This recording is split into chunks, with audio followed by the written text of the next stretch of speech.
Logan Pierce stood shivering outside factory gates at 11:47 p.m., rainwater pouring down his neck as the last bus disappeared into the night. His son was home alone in a blackout, terrified. He had nothing. No ride, no options, no hope. Then headlights cut through the downpour, and a voice he'd only heard giving boardroom orders asked if he needed help. Elena Whitmore didn't do charity. She didn't notice workers. She certainly didn't invite strange men into her car, but something about the desperation in his eyes made her stop. Neither of them knew that single decision would shatter every wall they'd spent years building. This is a story about the moment everything changes. Stay with me until the end, hit that like button, and drop a comment with your city so I can see how far this story travels. Logan Pierce's hands were numb. Not the kind of numb that came from cold alone, though the March rain hammering down on his shoulders was vicious enough to qualify. This was the numb that settled into your bones after 12 hours of repetitive motion on a factory floor. Lifting, sorting, packing, repeating. His fingers barely bent anymore. His back screamed with every breath, but he kept walking toward the employee exit because the shift was over, and that meant he could go home to Mason. Except he couldn't. The parking lot was nearly empty. Most of the second shift workers had cleared out 20 minutes ago, cramming into cars or catching the 11:30 bus that ran past the industrial district. Logan had been held back by his supervisor to recount inventory on a damaged pallet, 15 extra minutes that now felt like a death sentence. He stood under the flickering light of the employee shelter and stared at the empty road where the bus should have been. Gone. Damn it! He pulled his phone from his pocket. The screen was cracked, held together with electrical tape, but it still worked. Barely. 3% battery. No money in his account for a rideshare. He opened his messages anyway just to see if Mason had texted. Mason, 10:52 p.m. Dad, the lights went out. Mason, 11:04 p.m. It's really dark. Mason, 11:19 p.m. When are you coming home? Logan's chest tightened. Mason was 8 years old. He'd been alone before. Logan didn't have a choice about that, but never in the dark, never during a storm like this. Their apartment building was old, and the wiring was worse.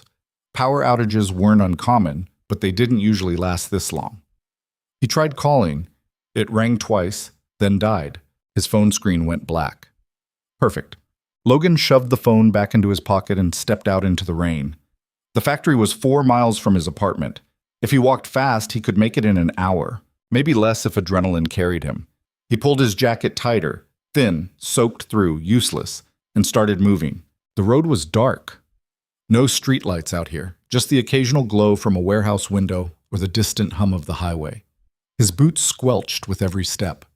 Water ran into his eyes, blurring his vision. He kept his head down and focused on putting one foot in front of the other. He thought about Mason's face. The kid tried so hard to be brave. Ever since Sarah died 3 years ago, Mason had learned to swallow his fear, to pretend he was okay even when he wasn't. Logan hated that. Hated that his son had to grow up so fast, had to learn independence at an age when other kids still believed in magic. But what choice did they have? Logan worked 50-hour weeks just to cover rent and food. There was no room for daycare, no budget for babysitters. Mason stayed home after school, microwaved his own dinners, did his homework alone. Logan told himself it was temporary, told himself things would get better once he got promoted, once he saved enough, once the universe stopped kicking him in the teeth. He was still telling himself that. Headlights appeared behind him. Logan glanced over his shoulder, squinting against the glare. A car was slowing down. For a second, he thought maybe it was someone from the factory offering a ride. But then the vehicle pulled alongside him, and he saw what it was. A black Mercedes sedan. Sleek, expensive, completely out of place on this stretch of road. The passenger window rolled down. "Are you insane?" The voice was sharp, clipped, unmistakably female. Logan stopped walking and turned. The woman behind the wheel was maybe 30, with dark hair pulled back in a tight bun and eyes that looked like they could cut glass. She wore a charcoal blazer over a white blouse, and even in the dim light, Logan could see the irritation etched into her expression. "Excuse me?" he said. "Walking in this weather. Do you have a death wish?" Logan blinked rain out of his eyes. "I missed my bus, so call someone. Phone's dead." She stared at him for a long moment, her hand still on the wheel. Logan couldn't tell if she was annoyed or just debating whether to drive off and leave him there. Then she sighed, a sound that seemed to carry the weight of 1,000 inconveniences. Get in. What? Get in the car. I'm not repeating myself. Logan hesitated. He didn't know this woman, didn't recognize her, but something about her tone, authoritative, used to being obeyed, made him think refusing wasn't really an option. He opened the door and slid into the passenger seat. The interior smelled like leather and something faintly floral. It was warm. His wet clothes immediately started dripping onto the floor mat. "You're going to ruin my upholstery," the woman said, pulling back onto the road. "Sorry." Logan tugged his jacket tighter as if that would somehow contain the water. "I didn't ask you to stop." "No, you didn't." She glanced at him briefly, then returned her eyes to the road. "Where do you live?" He gave her the address. She didn't react, but he saw the slight tightening of her jaw. It wasn't a good neighborhood, not dangerous exactly, but not the kind of place someone driving a car like this would ever have reason to visit. They drove in silence for a while. Logan kept his hands folded in his lap, trying not to touch anything. The rain hammered against the windshield, and the wipers worked overtime to keep the view clear. "You work at the factory," the woman said eventually. It wasn't a question. "Yeah." "Second shift?" "Yeah." "What's your name?" "Logan Pierce." She nodded slightly, as if filing the information away. "I'm Elena Whitmore." The name didn't mean anything to him at first. Then it clicked. Elena Whitmore, CEO, owner of Whitmore Industries, the parent company that ran the factory where Logan spent 60 hours a week breaking his back for minimum wage. His boss's boss's boss. "Oh," Logan said because he couldn't think of anything else. "You didn't recognize me." "No, ma'am." "Don't call me ma'am. It makes me sound ancient." Logan almost smiled. Almost. But the situation was too surreal, and he was too tired, and all he could think about was Mason sitting alone in the dark. Elena turned onto his street. The apartment building came into view, a sagging 4-story structure with peeling paint and a flickering neon sign that read Shady Acres, though half the letters were burned out. The whole block was dark. No power. Logan's stomach dropped. "Thanks for the ride," he said, reaching for the door handle. "Wait." He paused. Elena was staring at the building, her expression unreadable. "You have family in there?" "My son." "How old?" 8. "And he's been alone this whole time?" Logan felt a flash of defensiveness rise in his chest. "I don't have a choice. I work nights. He knows how to take care of himself." "In a blackout?" "He's fine." "Is he?" Logan clenched his jaw. He didn't owe this woman an explanation, didn't owe her anything. But when he looked at her face, he didn't see judgment. He saw something else, something that looked almost like concern.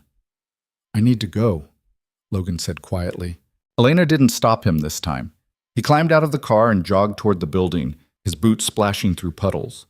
The front door was unlocked. It always was, because the lock had been broken for 6 months, and the landlord didn't care enough to fix it. Logan took the stairs 2 at a time, ignoring the ache in his legs. 3rd floor. Apartment 3C. He knocked. "Mason, it's me." No answer. "Mason." The door opened a crack. A small face appeared, pale and frightened. Mason's eyes were red like he'd been crying, but he was trying hard not to show it. "Hey, buddy," Logan said, crouching down. "You okay?" Mason nodded, but his lip trembled. "The lights went out." "I know. I'm sorry I wasn't here. I waited by the window like you said. I didn't open the door for anyone." "Good. You did good." Logan pulled Mason into a hug, and the kid buried his face against his shoulder. For a moment, they just stood there in the dark hallway, holding on to each other. Then a voice echoed from below. "Mr. Pierce?" Logan turned. Elena Whitmore was standing at the bottom of the stairwell, looking up at him with that same unreadable expression. "Yeah?"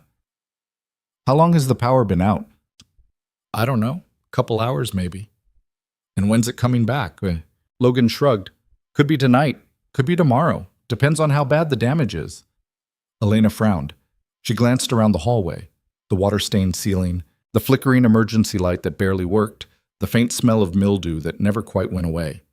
Then she looked back at Logan. You can't stay here. We'll be fine. It's 38 degrees outside. Your building has no heat, no light, and no way to cook food. You have an 8-year-old child. We've managed before. That's not the point. Logan straightened, keeping Mason close. Then what is the point? Elena hesitated.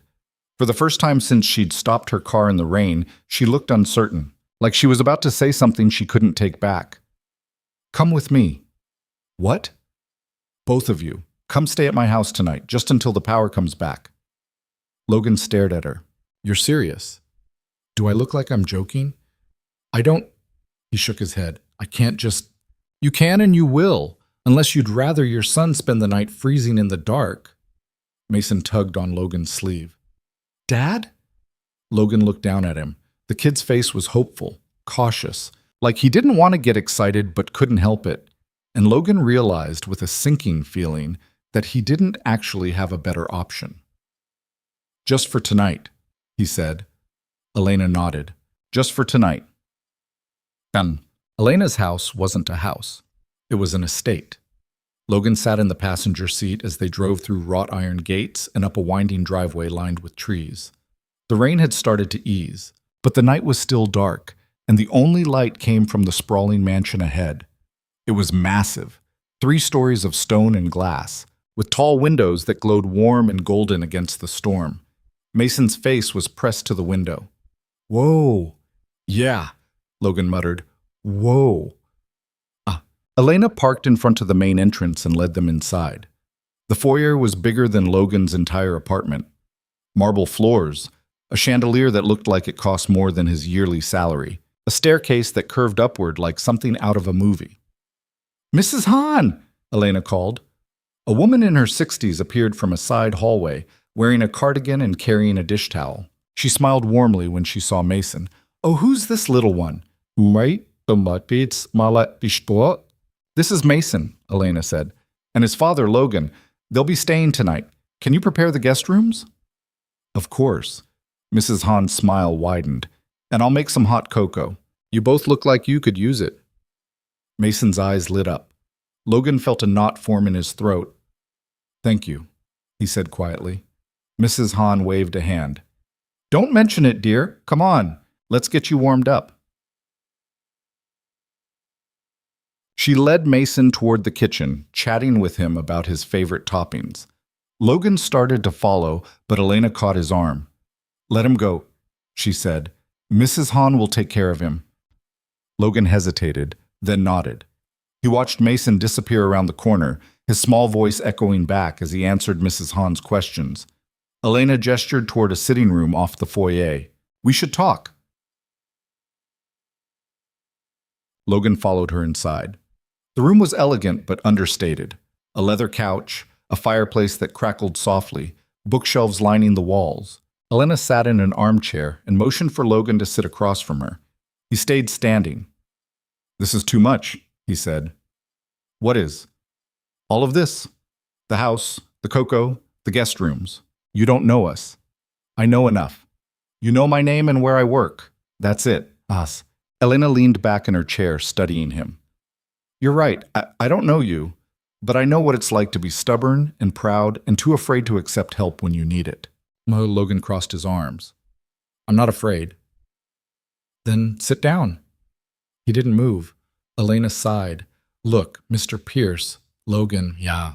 Logan, I'm not doing this out of pity. I stopped because you were walking in a storm, and I offered you a place to stay because your son deserves better than freezing in the dark. If that offends your pride, I'm sorry, but I'm not taking it back. Logan clenched his jaw. He wanted to argue, wanted to grab Mason and leave to prove he didn't need her charity. But the truth was, he did need it, just for tonight. Okay, he said finally. Elena nodded. Good. Now sit down before you fall over. But he sat. They didn't talk much after that. Mrs. Hahn brought Mason back a few minutes later, his hands wrapped around a mug of cocoa and his face glowing with warmth. She showed them to their rooms, 2 bedrooms connected by a shared bathroom, each one bigger than Logan's entire apartment. Mason fell asleep almost immediately, curled up under a thick comforter that probably cost more than Logan made in a month. Logan sat on the edge of his own bed and stared at the ceiling. This wasn't his world. This wasn't where he belonged. But as he listened to the rain tapping against the window and felt the warmth seeping into his frozen limbs, he couldn't help but wonder, just for a moment, what it would be like if it was. Logan woke to sunlight. It took him a second to remember where he was. The bed was too soft, the room too quiet. Then it all came rushing back, the storm, the blackout, Elena Whitmore's impulsive offer. He sat up and checked his phone. It had charged overnight. Someone must have plugged it in while he slept. The screen showed 6:47 a.m. and 3 missed calls from his landlord. He called back. "Pierce," the landlord said, "power's back on. You can come home." "Thanks." Logan hung up and rubbed his face. His whole body ached, but it was a familiar ache, the kind he'd learned to live with. He got dressed and went to check on Mason. The kid was still asleep, sprawled across the bed like a starfish. Logan smiled despite himself. When he stepped into the hallway, he nearly ran into Elena. She was dressed in running clothes, black leggings, a fitted jacket, her hair pulled back in a ponytail. She looked like she'd already been up for hours. "Good morning," she said. "Morning." "Sleep well?" "Yeah, thanks." She nodded. "Breakfast is ready. Mrs. Hahn made pancakes." Logan blinked. "You didn't have to eat." "I know, but she did it anyway. Come on." He followed her downstairs. The kitchen was enormous, all gleaming countertops and stainless steel appliances. Mrs. Hahn was at the stove, flipping pancakes onto a plate. Mason was already at the table, his eyes wide as he stared at the stack in front of him. "Dad," he said, "look, they're chocolate chip." Logan's throat tightened. "That's great, bud." They ate together. Logan tried not to feel awkward, but it was hard. Elena sat across from him, sipping coffee and scrolling through her phone like this was completely normal, like she invited random factory workers and their kids to breakfast all the time. "Your landlord called," Logan said. "Power's back." Elena looked up. "So you're leaving?" "Yeah, we've already taken up enough of your time." "You haven't taken up anything. Still." She set her phone down. "What if I said I didn't want you to go yet?" Logan frowned. "Why wouldn't you?" Elena glanced at Mason, who was too focused on his pancakes to notice the conversation. Then she looked back at Logan. "Because I'd like to talk to you about work." "Work?" "Yes, I've been reviewing staffing reports, and I noticed something. Your supervisor mentioned you in his notes. Said you handled that inventory recount last night without complaint, even though it put you past shift end." Logan shrugged. It needed to be done. Most people would have refused or done it poorly. "I'm not most people." "No," Elena said quietly. "You're not." There was something in her tone that made Logan pause, something that felt less like a business conversation and more like he didn't know what. "I want to offer you a position," Elena said, "in the main office, administrative support. Better pay, better hours. You'd work days instead of nights." Logan stared at her. "You're serious?" "I don't joke about staffing decisions." "Why?" "Because you're capable, and I need capable people. You don't know me." "I know enough." Logan shook his head. "I can't." "Why not?" "Because—" He stopped, searching for the words. "Because this feels like charity." "It's not." "Then what is it?" Elena's gaze didn't waver. "It's an opportunity. What you do with it is up to you." Logan looked at Mason, who was scraping the last bit of syrup off his plate. He thought about the night spent walking home in the rain, the hours spent apart, the constant fear that one mistake would send everything crashing down. "I'll think about it," he said. Elena smiled. It was small, barely there, but it changed her whole face. "Good." They left an hour later. Logan thanked Mrs. Hahn, shook Elena's hand, and carried Mason out to the car. The kid fell asleep again on the drive home, his head resting against the window. When they pulled up to the apartment building, Logan hesitated. "Thank you," he said. "For everything." Elena nodded. You know where to find me if you change your mind. Yeah. Oh. He got out, lifted Mason into his arms, and carried him inside. The building still smelled like mildew. The lights flickered weakly, but it was home. As he climbed the stairs, Logan thought about Elena's offer, about the way she'd looked at him, not with pity, not with judgment, but with something else, something that felt like recognition. He didn't know what he was going to do, but for the first time in years, he felt like maybe, just maybe, things could change. Logan told himself he wasn't going to take the job. He told himself that for 3 days straight, while he worked his regular shifts at the factory, while he walked Mason to school, while he microwaved dinners and helped with homework and pretended everything was exactly the same as it had always been. But it wasn't the same. Mason wouldn't stop talking about the house. Dad, did you see how big the TV was? And Mrs. Han said she makes cookies every Sunday. Do you think we could visit again? Logan scraped scrambled eggs onto a plate. We're not visiting again, Bud. Why not? Because it's not our house. But Ms. Elena was nice. She smiled at me. Logan set the pan down harder than he meant to. Eat your breakfast. Mason's face fell. He picked up his fork and poked at his eggs without eating them. Logan felt guilt twist in his chest, but he didn't apologize. He couldn't explain to an 8-year-old why accepting help felt like admitting failure. Couldn't explain that every time he thought about Elena's offer, something in him recoiled, part pride, part fear, part something else he didn't want to name. By Friday, he'd convinced himself to forget the whole thing. Then his supervisor called him into the office. Pierce, you're being transferred. Logan froze. What? Main building, administrative support, starting Monday. I didn't accept that position. His supervisor shrugged. Well, someone accepted it for you. Paperwork came down from corporate this morning. You're off the floor. Logan's hands clenched into fists. I need to make a call. Make it on your own time. Shift starts in 10 minutes. Logan walked out of the office, his mind racing. He didn't have Elena's number, didn't know how to reach her except through official channels, and he sure as hell wasn't going to call the CEO's office and demand to speak to her like some entitled idiot. But he was furious. She'd made the decision without asking him, moved him around like a piece on a chessboard, like his opinion didn't matter, like he didn't have a say in his own damn life. He finished his shift in a haze of anger, barely speaking to anyone. When the clock hit 11, he clocked out and headed straight for the employee exit. He was halfway across the parking lot when he saw the black Mercedes. Elena was leaning against the hood, arms crossed, watching him approach.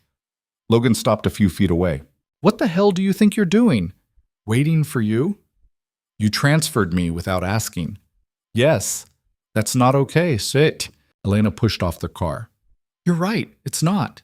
But you weren't going to accept on your own, and I wasn't going to let you waste your potential on a factory floor out of stubbornness. That's not your decision to make, isn't it? I own the company. I can move employees wherever I see fit.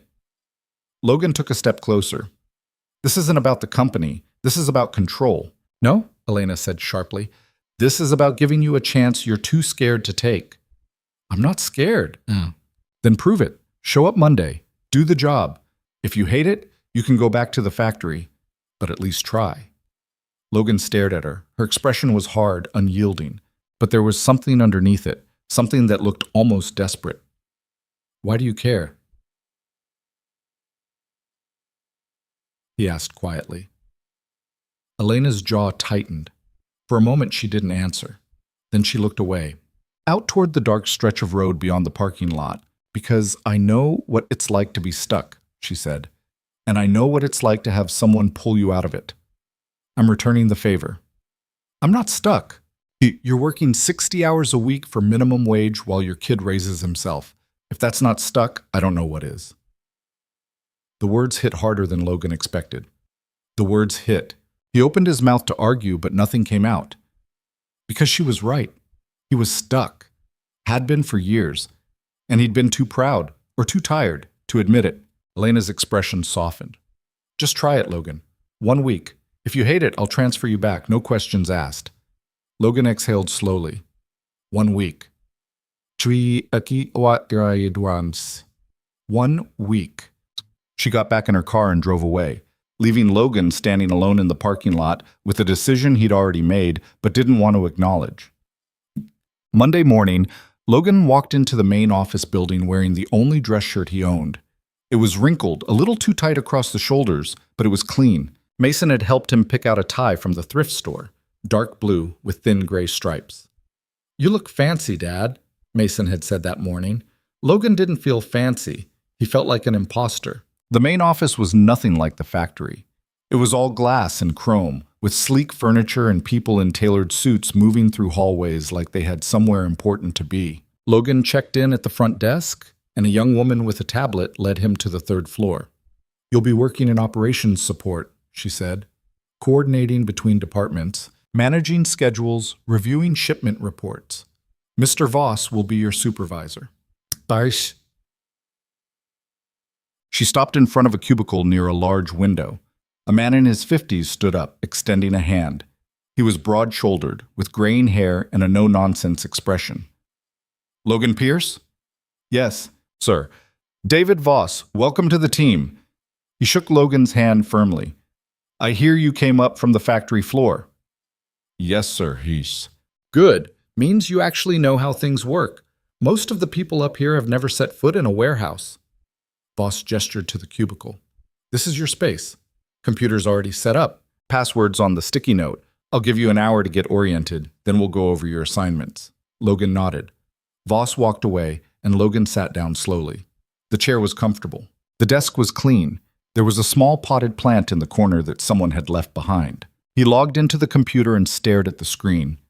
This was real. He was here. And he had no idea what he was doing. The first day was brutal. Not because the work was hard, it wasn't, not compared to hauling freight, but because Logan felt completely out of place. Everyone around him spoke in corporate jargon he didn't understand.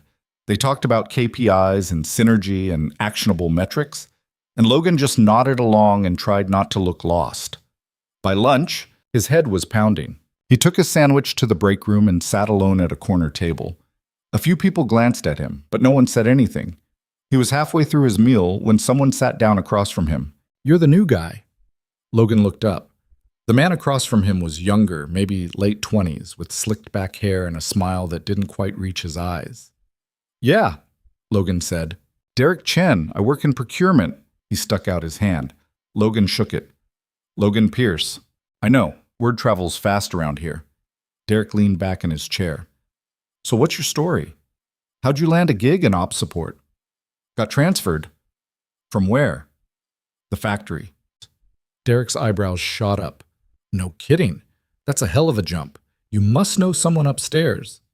Logan's jaw tightened. "Work hard." Sure. But working hard doesn't usually get you out of the warehouse. Not unless someone's pulling strings." Derek's smile widened. "Let me guess. Whitmore herself?" Logan didn't answer. Derek laughed. "Man, you've got balls, I'll give you that. Just don't screw it up. People around here don't like it when the CEO plays favorites." He got up and walked away, leaving Logan alone with the uncomfortable realization that Derek was right. People were going to talk. They were going to assume he didn't earn this, that he was here because of Elena's charity, and maybe they weren't wrong. And Logan lasted 2 weeks before he saw Elena again. It wasn't intentional. He'd been avoiding the executive floor, keeping his head down and doing his work. But one afternoon, Voss sent him upstairs to deliver a report directly to Elena's office. "She wants it hand-delivered," Voss said. "Don't ask me why. Just do it." Yishikis. Logan took the elevator to the top floor. The executive suite was even more intimidating than the rest of the building. Floor-to-ceiling windows, abstract art on the walls, a receptionist who looked like she'd stepped out of a fashion magazine. "I have a report for Ms. Whitmore," Logan said. The receptionist barely glanced at him. "Leave it here." "I was told to deliver it directly." She sighed and picked up her phone. "Ms. Whitmore? There's someone here with a report." A pause. "Yes, ma'am." Iwashka. She hung up and gestured toward a set of double doors. "Go ahead." Logan walked through the doors and into an office that was bigger than his apartment. Elena was standing by the window, her back to him, phone pressed to her ear. I don't care what the board thinks, she was saying. We're not cutting benefits. Find the money somewhere else. She hung up and turned around. Her expression shifted when she saw him. Logan. Ms. Whitmore. Elena. He held out the report. Voss asked me to bring this up. She took it, but didn't look at it. How are you settling in? Fine. Just fine? Logan hesitated. It's different. Different how? People think I don't belong here. Elena set the report on her desk. Do you think you belong here? I don't know. Then figure it out. Her tone wasn't harsh, but it wasn't gentle either. You're here because you're capable, Logan, not because I felt sorry for you. If you can't see that, then maybe you don't belong here. Logan's hands clenched at his sides. You pulled strings to get me this job. I opened a door. You're the one who has to walk through it. That's easy for you to say. You've never had to prove yourself. Elena's eyes flashed. You don't know anything about me, us. I know you've never had to choose between paying rent and buying groceries. I know you've never had to explain to your kid why you can't afford new shoes. You're right, I haven't. She stepped closer. But I've had to prove myself every single day since I took over this company. I've had people question my decisions, undermine my authority, assume I only got here because of my last name. So don't tell me I don't know what it's like to fight for respect. Logan met her gaze. There was anger there, but also something else. Something raw and real. I'm sorry, he said quietly. Elena exhaled. So am I. She walked back to her desk and sat down. Look, I didn't bring you here to fail. If people are giving you trouble, tell me. I'll handle it. I don't need you to fight my battles. I know, but the offer stands. Logan nodded. He turned to leave, then stopped. Why me? What? Out of everyone in that factory, why did you pick me? Please. Elena was quiet for a moment. Then she said, because when I saw you in the rain, you reminded me of someone I used to know. Someone who worked himself to death trying to take care of the people he loved. Her voice softened. I couldn't save him, but maybe I can help you. Logan didn't know what to say to that, so he just nodded and left. Things got easier after that. Not all at once, but gradually. Logan stopped caring what people like Derek thought. He focused on his work, learned the systems, proved he could handle the job. Voss started giving him more responsibility, bigger projects, tighter deadlines. Logan met them all, and slowly people stopped whispering. But the long hours meant less time with Mason. Logan tried to make up for it on weekends, taking the kid to the park or the library, but Mason was starting to notice. You're always tired, Dad, Mason said one Saturday morning. Logan looked up from the bills he was sorting. I'm fine, bud. You fell asleep during the movie last night. It was a boring movie. It was about dinosaurs. You love dinosaurs. Logan sighed. I'm just working a lot right now. It'll get better. When? Soon. But he didn't know if that was true. One evening, Logan was working late when his phone rang. It was Mason's school. Mr. Pierce, this is Principal Harris. Mason's still here.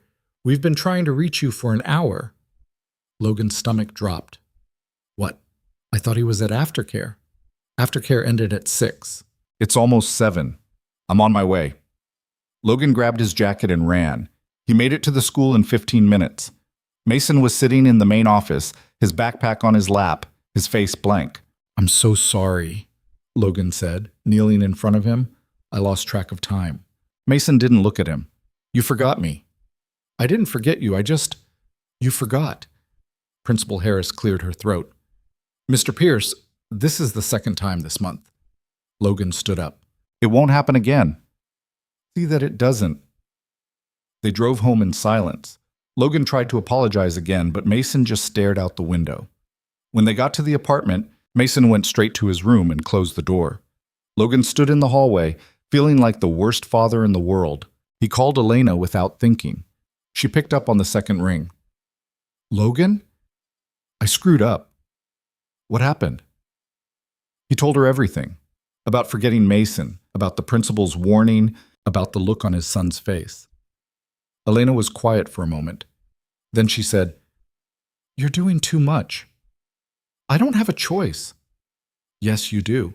You're running yourself into the ground trying to prove something, and it's hurting both of you. What am I supposed to do? Quit? But there was. No, but you need to accept help. I don't. Logan. Her voice was firm. Let me help. How? Come to dinner, tomorrow night, both of you. Logan hesitated. Elena, please. There was something in her voice that made him stop. Something that sounded almost like loneliness. Okay, he said. The next evening, Logan and Mason drove out to Elena's estate. Mrs. Hahn greeted them at the door with her usual warmth. Oh, Mason, look how you've grown. Mason grinned. I'm almost as tall as my dad. Not quite, bud, Logan said, ruffling his hair. Elena appeared in the hallway, dressed casually in jeans and a sweater. She looked different without the blazer and heels. Softer. Thanks for coming, she said. Thanks for having us. Dinner was lasagna, homemade by Mrs. Hahn, rich and perfect. Mason devoured 2 servings and asked for thirds. Logan watched him laugh at something Elena said, saw the way her face lit up when she talked to the kid, and felt something shift in his chest. After dinner, Mrs. Hahn took Mason to see the garden. Logan and Elena stayed in the dining room, clearing plates. He's a good kid, Elena said. He is. He misses you. Logan set down the plate he was holding. I know. Then do something about it. I'm trying. Try harder. Elena turned to face him. I'm not saying this to criticize you. I'm saying it because I care. Logan looked at her, really looked at her, and for the first time he saw past the CEO, past the wealth, past the walls she kept up. He saw someone who was just as lonely as he was. Why do you care? He asked. Elena stepped closer. Because you're not just another employee, Logan. You're... She stopped, searching for the words. You're someone who makes me remember what it's like to feel something other than obligation. Logan's breath caught. I don't know what this is, Elena said quietly, but I know I don't want it to stop. Logan didn't plan what happened next. He just reached out and took her hand. Her fingers were cold, trembling slightly. He squeezed gently. I don't want it to stop either, he said. They stood there for a long moment, hands clasped, the space between them charged with something neither of them could name. Then Mason's voice echoed from the garden. Dad, come see the fountain. Logan let go. Elena smiled, small and uncertain. Go, she said. Logan went. But as he walked outside, he couldn't stop thinking about the way her hand had felt in his. And he couldn't stop wondering what the hell he was getting himself into. Over the next few weeks, Logan and Mason started spending more time at Elena's estate. It started with weekend dinners, then expanded to Saturday afternoons. Mason loved it. He'd run through the gardens, play with the old chess set in the library, beg Mrs. Hahn to teach him how to bake. And Logan watched Elena slowly come alive. She laughed more, smiled more, let down her guard in ways that made Logan realize how much armor she usually wore. One afternoon, she and Mason built a blanket fort in the living room. Logan walked in to find her sitting cross-legged on the floor, a sheet draped over her head, while Mason declared himself the king of Fort Awesome. You're supposed to bow, Mason said. Elena bowed solemnly. Your Majesty. Mason giggled. Logan felt his heart crack open. Later, after Mason fell asleep on the couch, Logan and Elena sat on the back patio with glasses of wine. The night was cool, the stars bright. Thank you, Logan said. For what? For this, for him, for making him happy. Elena swirled her wine. He makes me happy too. He's not the only one, is he? She looked at him. No. Logan set his glass down. Elena, I need to be honest with you. About what? About the fact that I have no idea what I'm doing. I don't know how to do this. I don't know how to be in your world. You're already in my world. You know what I mean? Elena reached over and took his hand. I don't care about that. You should. People are going to talk. Let them. It's not just talk, it's... Logan stopped. You're a billionaire CEO. I'm a single dad who can barely keep his head above water. This doesn't make sense. Maybe it doesn't have to make sense. Logan looked at her, at the way the moonlight caught her face, at the softness in her eyes. I'm scared, he admitted. So am I. Then why are we doing this? Elena smiled. Because I haven't felt this alive in years, and I don't want to give that up. Logan leaned in, slowly, giving her time to pull away. But she didn't. She met him halfway, and when their lips touched, it was gentle and tentative and perfect. When they pulled apart, Elena rested her forehead against his. Stay tonight, she said. What? Both of you. Stay. I don't want you to leave. Logan hesitated. Then he nodded. They stayed. Panic. The next morning, Logan woke up in the guest room to the smell of pancakes. He found Mason and Elena in the kitchen, both covered in flour, laughing about something. Dad, Mason said, Elena's teaching me how to flip pancakes. Logan leaned against the doorway, watching them, and for the first time in 3 years, he felt something he thought he'd lost forever. Hope. But hope was dangerous, because hope meant believing things could get better. And Logan had learned the hard way that things didn't always get better. They just got more complicated. The complication started with an envelope. Logan found it on his desk 3 weeks later, plain white, his name typed across the front.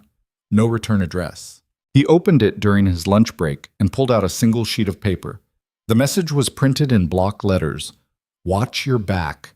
She's using you. Logan stared at it for a long time. Then he crumpled it up and threw it in the trash. But the words stayed with him. He tried to ignore them, tried to focus on his work, on Mason, on the strange new rhythm his life had fallen into. Weekends at Elena's estate had become routine. Mason had his own room there now, decorated with posters of astronauts and dinosaurs. Elena had bought him a telescope for stargazing.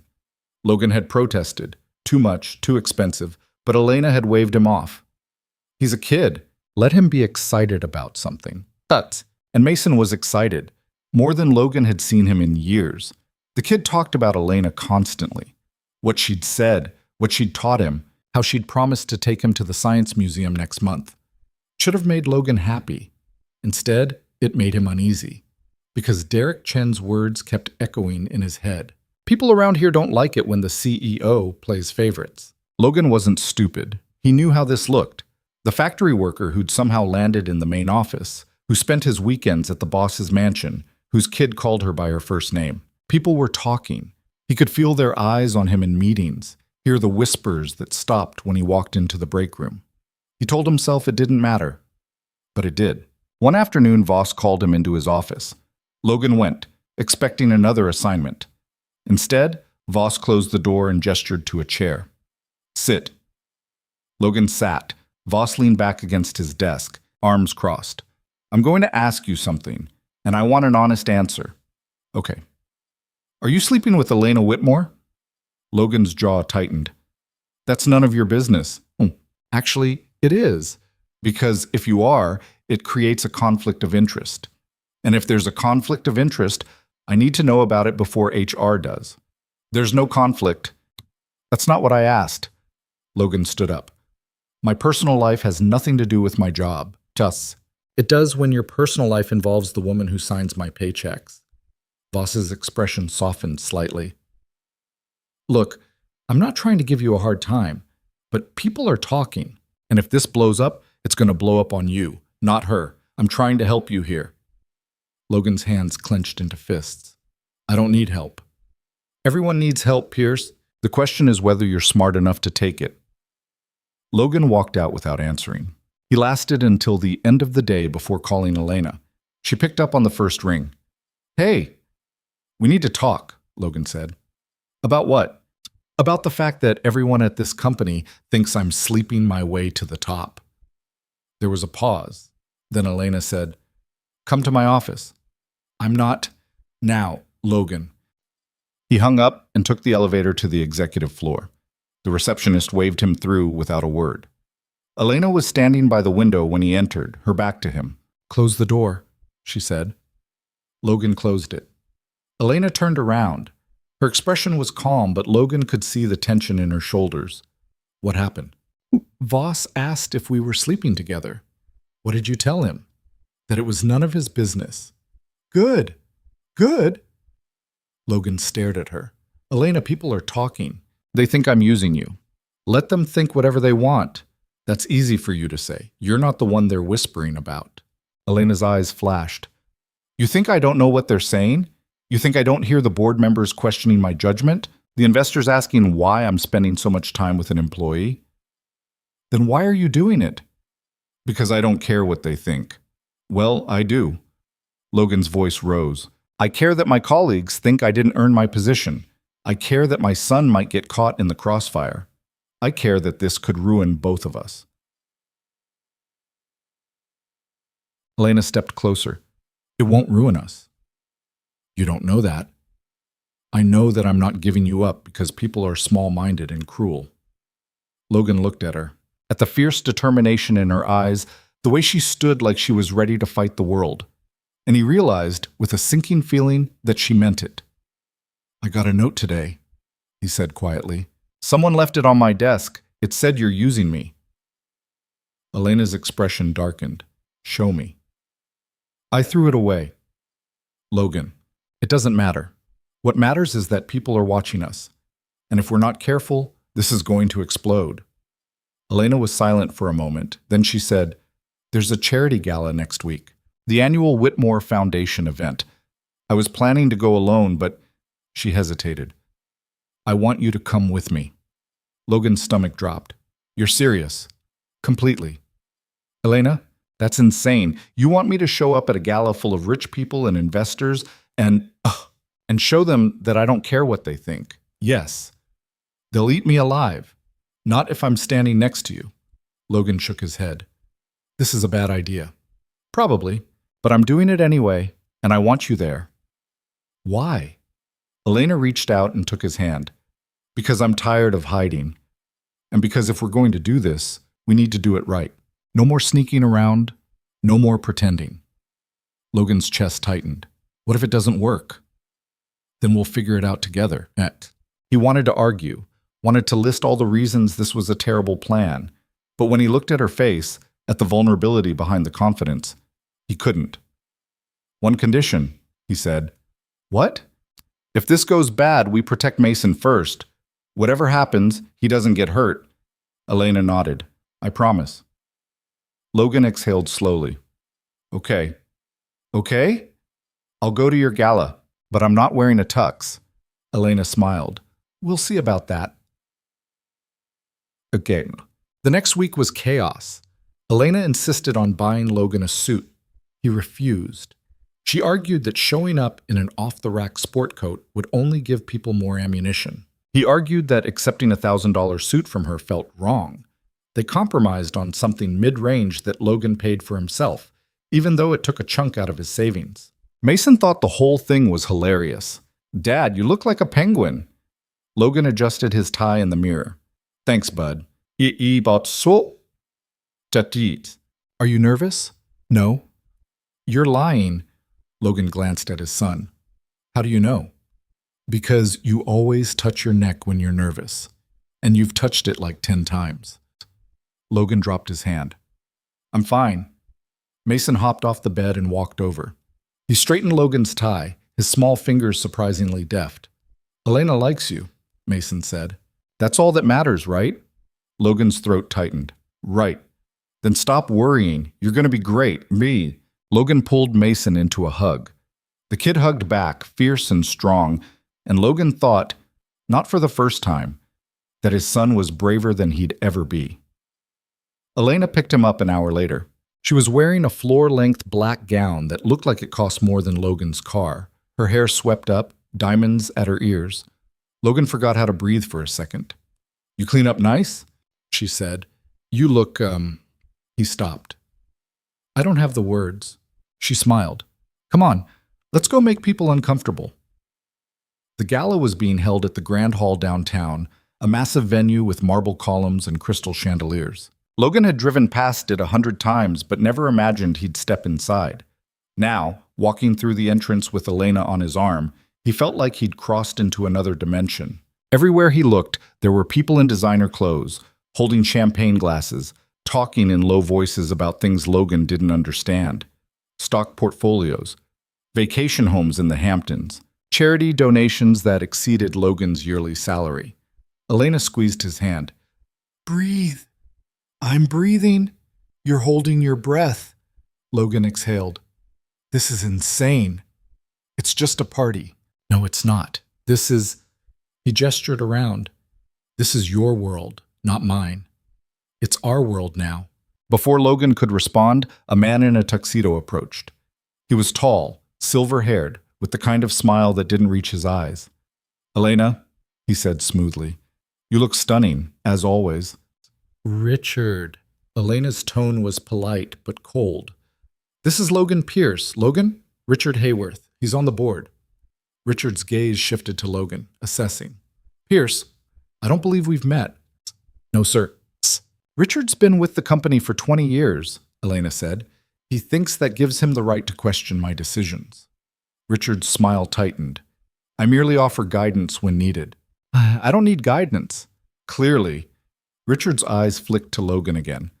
"I've heard about you, Mr. Pierce. Quite the meteoric rise from the factory floor." Logan kept his expression neutral. "I work hard." "I'm sure you do. Though one wonders what kind of work earned you such rapid advancement." The implication was clear. Logan felt heat rise in his chest, but Elena spoke before he could. "Logan earned his position through competence and dedication. If you have a problem with my staffing decisions, you can take it up with me directly, in private." Richard raised his hands in mock surrender. "No need to be defensive, Elena. I'm simply making an observation." "Observe somewhere else." Richard's smile turned brittle. "Enjoy your evening." He walked away. Logan let out a breath he didn't know he was holding. "That was fun," he muttered. "Welcome to high society," Elena said. "Everyone's polite to your face and vicious behind your back. Is it always like this? Usually worse." They made their way through the crowd. Elena introduced Logan to a dozen people whose names he immediately forgot. Some were polite, others were dismissive. A few looked at him like he was something they'd scraped off their shoe. By the time they reached the bar, Logan was ready to leave. "One drink," Elena said, ordering wine. "Then we'll make the rounds and get out of here." "Can't we skip the rounds?" "I'm the host. I have to at least pretend to care." Logan took the glass she handed him and drank half of it in one swallow. Elena raised an eyebrow. "Pacing might be a good idea." "Pacing isn't helping." "Logan, I don't belong here, Elena. Everyone can see it. Hell, I can see it." "You belong wherever I say you belong. That's not how the world works." Elena set down her glass. "Then maybe the world needs to change." Before Logan could respond, a woman's voice cut through the noise. "Elena Whitmore, I didn't think you'd have the nerve to show your face here." Logan turned. The woman approaching was in her 40s, blonde, with a sharp face and sharper eyes. She was dressed in a red gown that screamed money, and she carried herself like she owned the room. Elena's expression went cold. "Victoria." "And who's this?" Victoria's gaze settled on Logan. "Please don't tell me you brought a date." "Logan Pierce, this is Victoria Langford. She runs a competing firm and has spent the last 5 years trying to poach my clients." Victoria laughed. "Guilty, though I prefer the term offering better options." She looked Logan up and down. "You're the factory worker, aren't you? The one Elena's been parading around like some kind of charity project." Logan's jaw tightened. "I'm not a charity project." "Of course not. I'm sure you earned your position through sheer merit." Her tone dripped with sarcasm. Elena stepped between them. "Walk away." Victoria. "Or what? You'll have security remove me?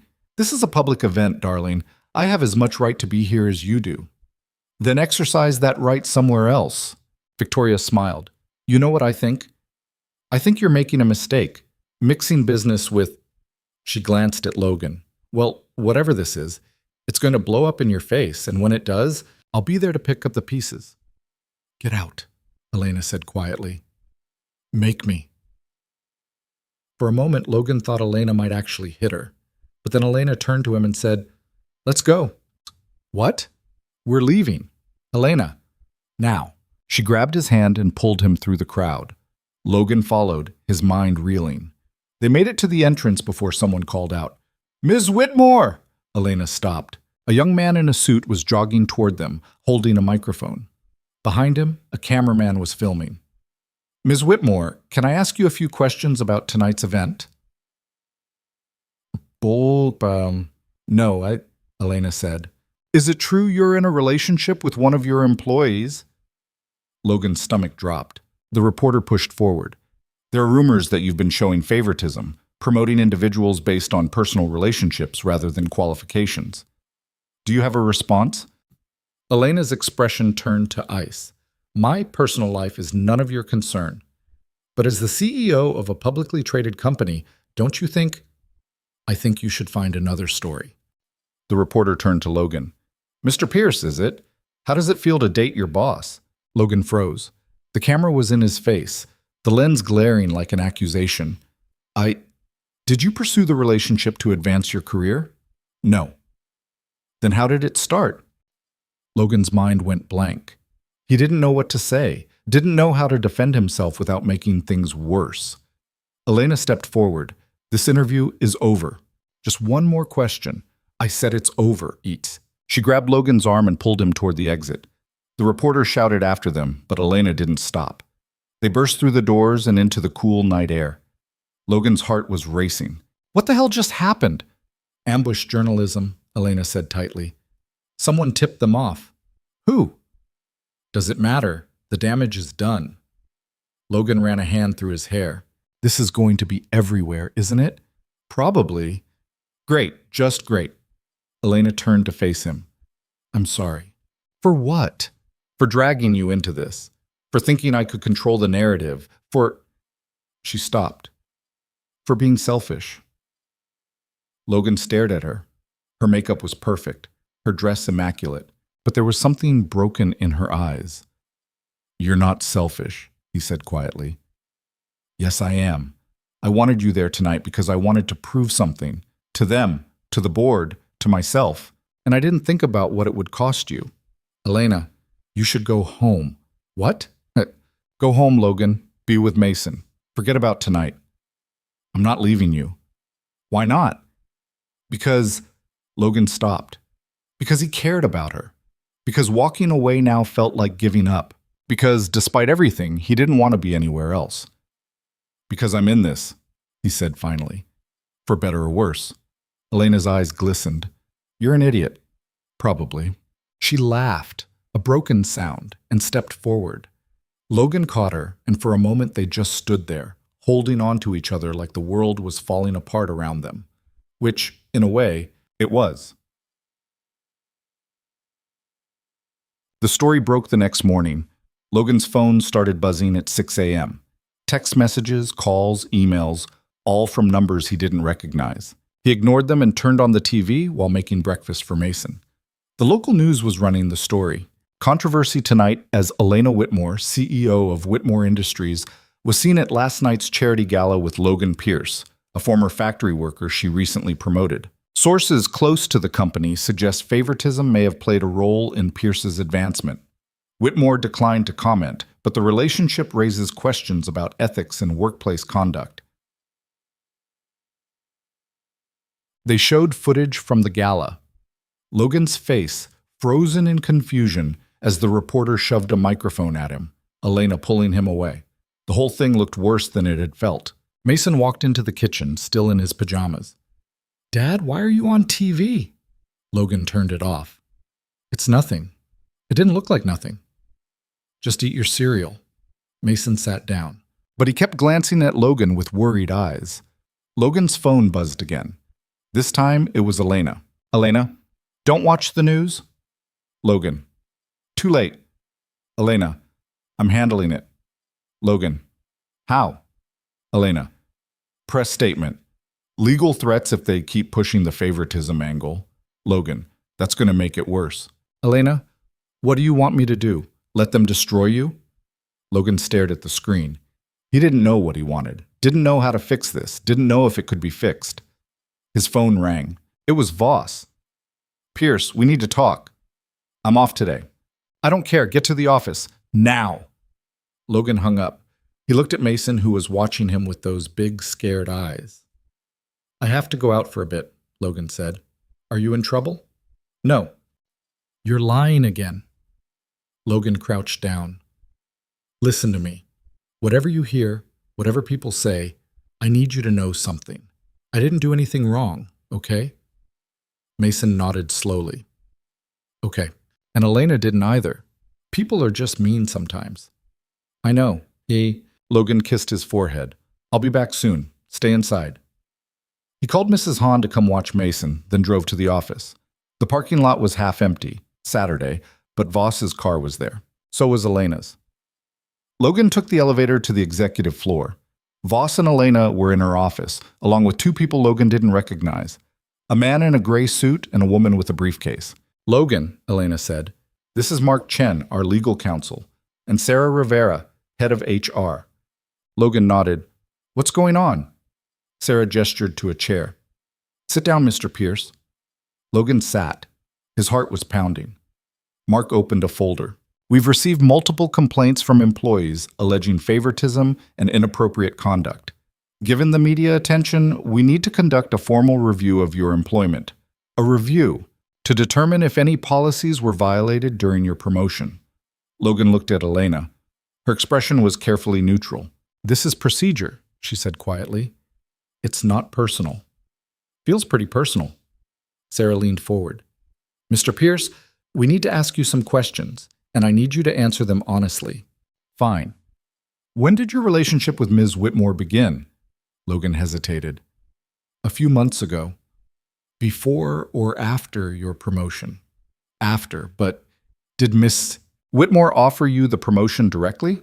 Yes. Wow. Did she give any indication that the promotion was contingent on a personal relationship? No, it had nothing to do with that. Mark wrote something down. Did you feel pressured to accept the position? No. Did you feel that refusing would negatively impact your employment? Logan's jaw tightened. No. Sarah exchanged a glance with Mark. Mr. Pierce, you need to understand the optics here. A CEO promoting an employee she's romantically involved with creates a conflict of interest. Even if the promotion was merit-based, it opens the company to liability. So what are you saying? I'm saying we need to determine the timeline and nature of your relationship before we can clear you. Clear me? I didn't do anything wrong. That's what we're trying to establish. Logan stood up. This is bullshit.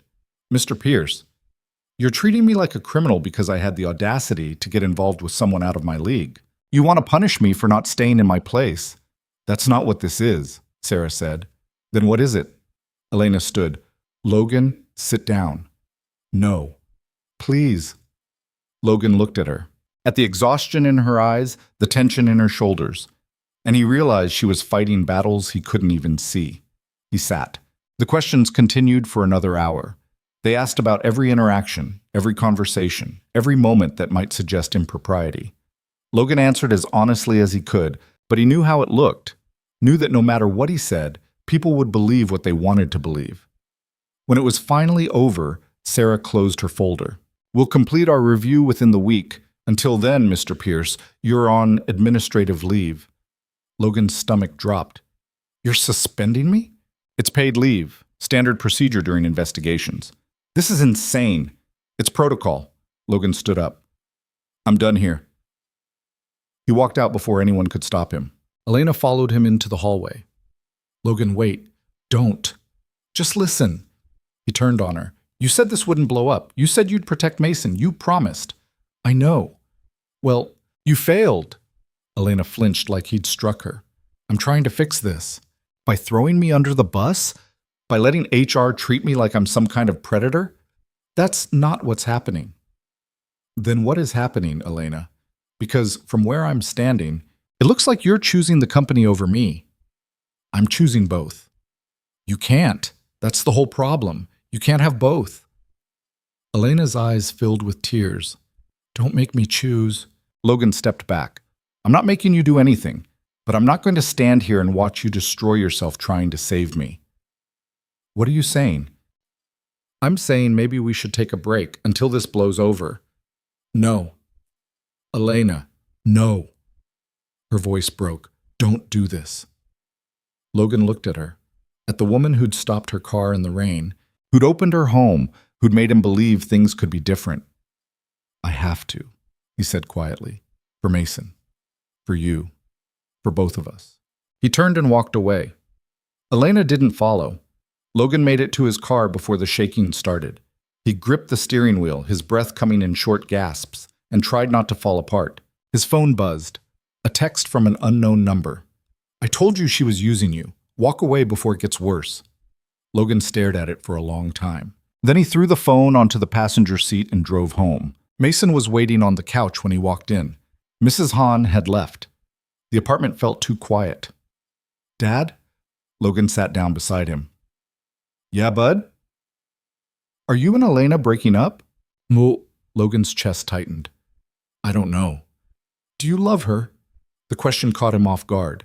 He opened his mouth, then closed it. Did he love her? He didn't know.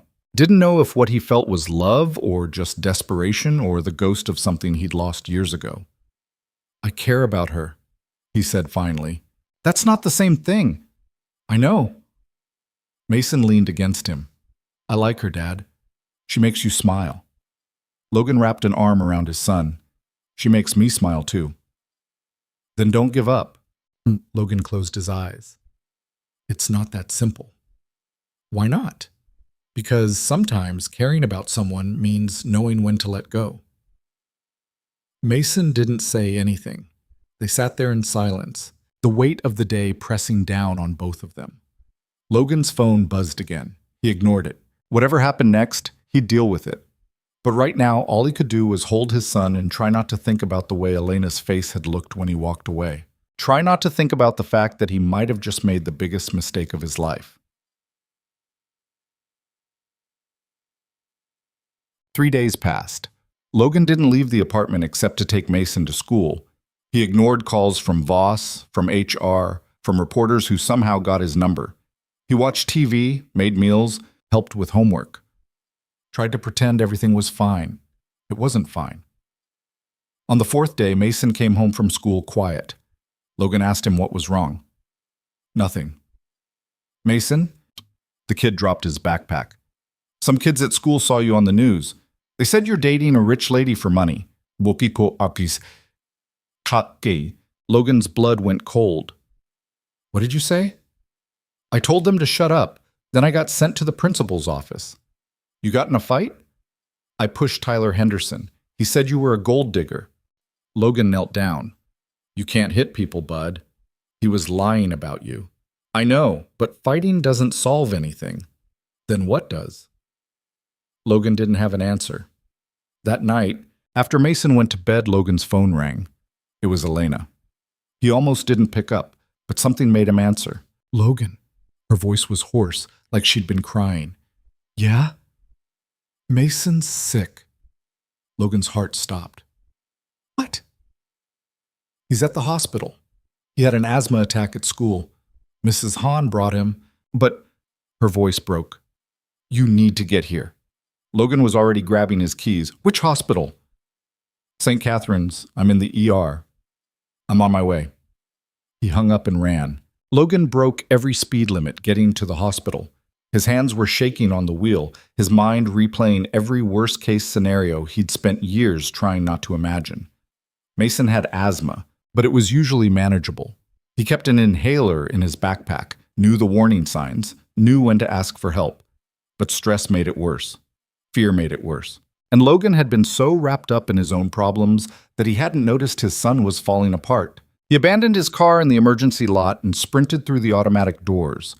The fluorescent lights were too bright, the antiseptic smell overwhelming. A nurse at the desk looked up. I'm looking for Mason Pierce. He was brought in. Room 7, down the hall, second door on the right. Logan didn't wait for more. He ran down the corridor, his shoes squeaking on the polished floor, and burst through the door. Mason was sitting on a hospital bed, an oxygen mask over his face, his eyes red and swollen.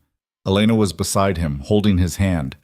Mrs. Hahn stood near the window, her face drawn with worry. Dad. Mason's voice was muffled by the mask, but Logan heard the relief in it. Logan crossed the room in 3 strides and pulled Mason into his arms. I'm here. I've got you. Mason clung to him, his small body trembling. Logan felt his son's chest working too hard, the wheeze in every breath, and something inside him cracked open. You're okay, Logan whispered. You're okay. A doctor entered, young, confident, clipboard in hand. Mr. Pierce? Logan didn't let go of Mason.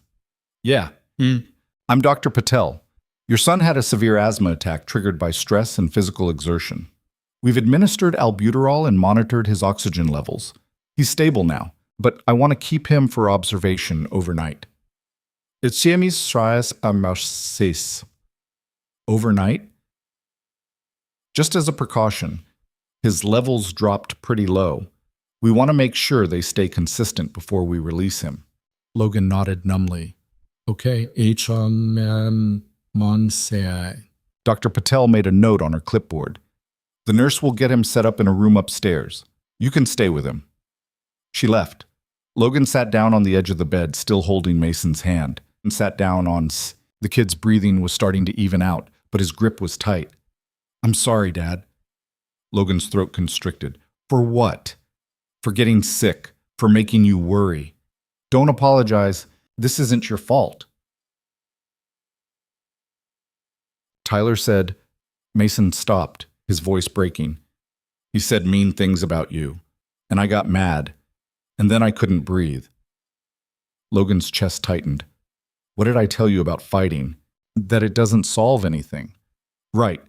But you know what? Sometimes people say things that make you so angry, you forget that. And that's okay. You're human. Mason looked up at him with those big, scared eyes.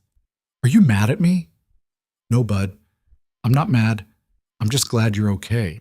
Elena stood up quietly. I'll give you 2 a minute. Logan glanced at her. Her makeup was smudged, her hair falling out of its usual perfect arrangement. She looked exhausted. Thank you, Logan said. She nodded and slipped out of the room with Mrs. Hahn. Mason watched her go. She's been here the whole time, he said. I know. She was crying, Dad. I think she was really scared. Logan swallowed hard. Yeah, me too. They moved Mason to a private room an hour later. It was small but quiet, with a window overlooking the parking lot. A nurse set up monitors and checked his vitals while Logan hovered nearby, feeling useless. He's doing great, the nurse said. Try to get some rest, both of you. Mason fell asleep almost immediately, his hand still clutching Logan's. Logan sat in the chair beside the bed and watched his son breathe. In and out, steady, alive. The door opened softly. Elena stepped inside, carrying 2 cups of coffee. Thought you might need this? She said. Logan took one. Thanks. Elena sat in the other chair, the one near the window. For a long moment, neither of them spoke. I shouldn't have called you, Logan said finally. Yes, you should have. I walked away. I said we needed space, and I would have done the same thing if I were you. Elena stared into her coffee. I let this get out of control. I thought I could manage it, but I was wrong. It's not your fault. Yes, it is. I pushed too hard. I wanted to prove something, and I didn't think about the cost. She looked at Mason, her expression breaking. He almost died because I was selfish. He didn't almost die. He had an asthma attack. It happens. It happened because kids at school were saying horrible things about you. Because of me. Logan set down his coffee. Elena, stop. I can't stop thinking about what could have happened. What if Mrs. Hahn hadn't been there? But she was. And Mason's fine. And blaming yourself doesn't change anything. Elena's hands were shaking. I don't know how to do this, Logan. His hands. I don't know how to care about someone without destroying them. Logan stood up and crossed to her chair. He knelt down in front of her, taking her trembling hands in his. You're not destroying anyone, he said quietly. You're trying. And sometimes trying means screwing up. But that doesn't make you selfish. It makes you human. Tears spilled down Elena's cheeks. I don't want to lose you. You're not going to. How do you know? Because I'm still here, She looked at him, her eyes red and swollen, and for the first time since the gala, Logan saw past the armor she wore, saw the scared, lonely woman underneath. "I love you," Elena whispered. The words hung in the air between them, raw and fragile. Logan's breath caught. He wanted to say it back, wanted to tell her he felt the same way. But the words stuck in his throat, tangled up with fear and doubt and the ghost of everything he'd lost. He stopped. "I care about you so much, but you're not ready to say it." "I don't know if I'll ever be ready." Elena nodded, wiping her eyes. "That's okay. Is it?" "It has to be." Logan squeezed her hands. "I'm sorry." "Don't be. I shouldn't have." She stopped. "I'm the one who's sorry. For everything." They sat in silence after that, hands clasped, neither of them knowing how to fix what was broken. Mason stirred in his sleep, murmuring something unintelligible, and Logan stood up to check on him. The monitors beeped steadily. Everything was fine. But it didn't feel fine. Elena stayed through the night. Logan told her to go home, to get some rest, but she refused. She curled up in the chair by the window, her arms wrapped around herself, and eventually drifted off. Logan watched her sleep and wondered how they'd ended up here, wondered if love was supposed to feel this hard. By morning, Mason was awake and complaining about the hospital food. "Doctor," Patel came by to check his vitals and pronounced him ready to go home. "Keep his inhaler close," she said, "and if he shows any signs of respiratory distress, bring him back immediately." Logan nodded. "I will." They discharged Mason around noon. Elena drove them back to the apartment, the silence in the car thick and uncomfortable. Mason chatted about the IV in his arm and how the nurse had let him keep the plastic bracelet, oblivious to the tension between the adults. When they pulled up to the building, Logan hesitated. "Do you want to come up?" he asked. Elena glanced at the building, then at Mason. "I should get back to the office." "Elena, I'll call you later."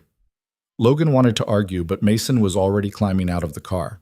He got out too, then leaned back through the window. "Thank you," he said. "For everything." Elena's smile didn't reach her eyes. "Take care of him." She drove away before Logan could say anything else. He watched the black Mercedes disappear around the corner, then took Mason upstairs. The apartment felt smaller than usual, colder.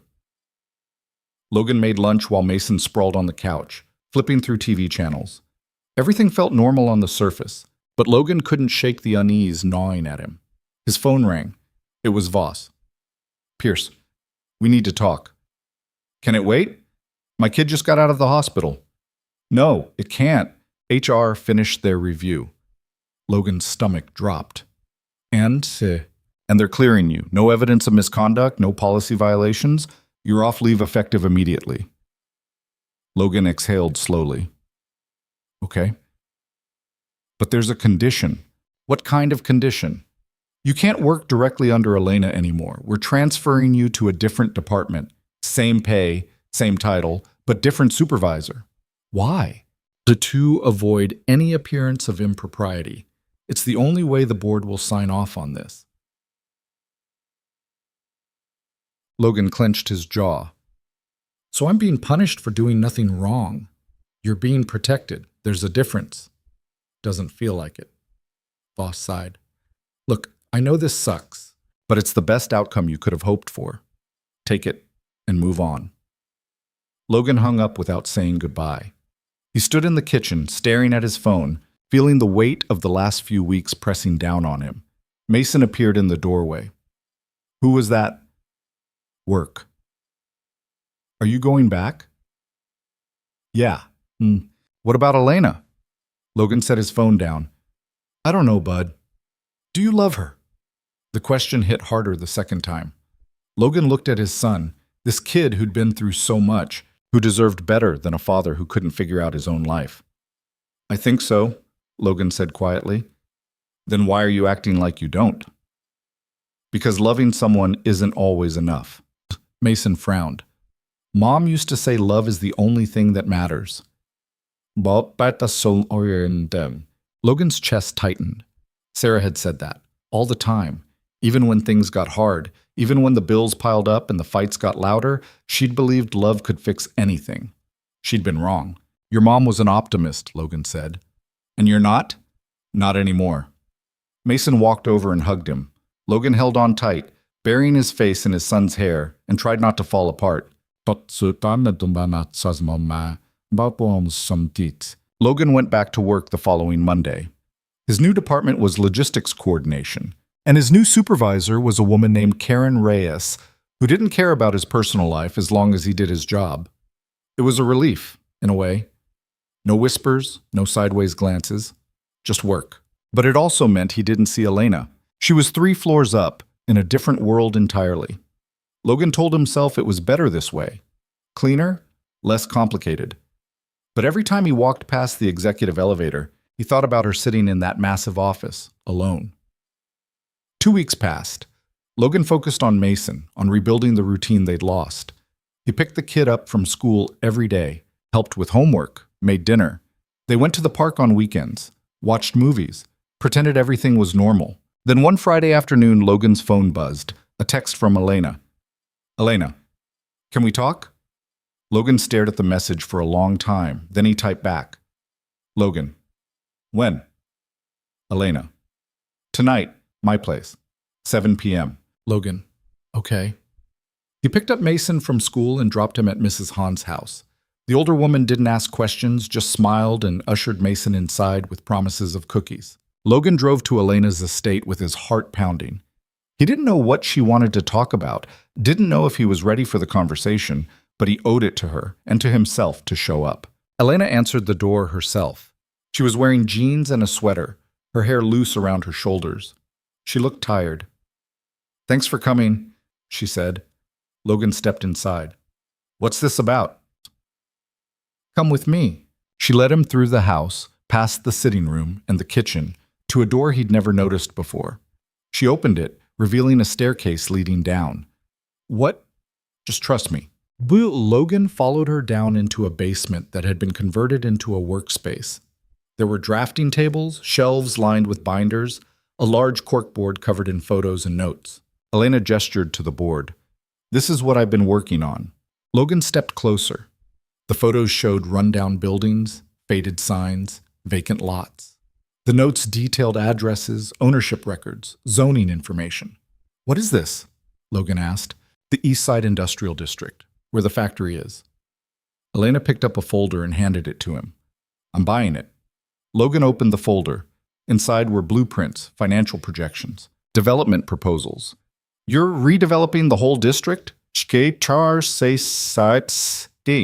Not just redeveloping, rebuilding, new housing, community centers, job training programs. I want to create something that actually helps people instead of just extracting value from them. Logan stared at the plans. This is going to cost a fortune. I know. Why? Elena met his gaze. Because you were right. I've spent my whole life on top of a mountain, looking down at people and convincing myself I was helping by throwing money at problems. But I wasn't helping. I was just making myself feel better.